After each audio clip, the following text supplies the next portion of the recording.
أكثرهم علي صلاة رواه الترمذي أو كما قال رسول الله صلى الله عليه وسلم আল্লাহ রাসূলের সাথ বলেন আমার উম্মত যে যত বেশি আমার প্রতি দুরূদ শরীফ পাঠ করবে কিয়ামতের মাঠে সে তত বেশি আমার কাছে থাকবে। ময়দানে মহাশারে আমরা কি রাসূলের কাছে থাকতে চাই না দূরে থাকতে চাই?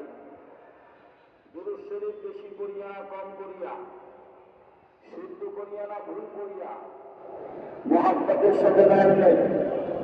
আল্লাহ আমাদের সকলকে রাসূলের মহব্বতে বিশুদ্ধভাবে বেশি বেশি দুরূদ শরীফ পাঠ করার তৌফিক দান। কোন দুরূদ শরীফ পাঠ করবেন? অনেক দুরূদে মাসনুন পাঠ করাই উত্তম।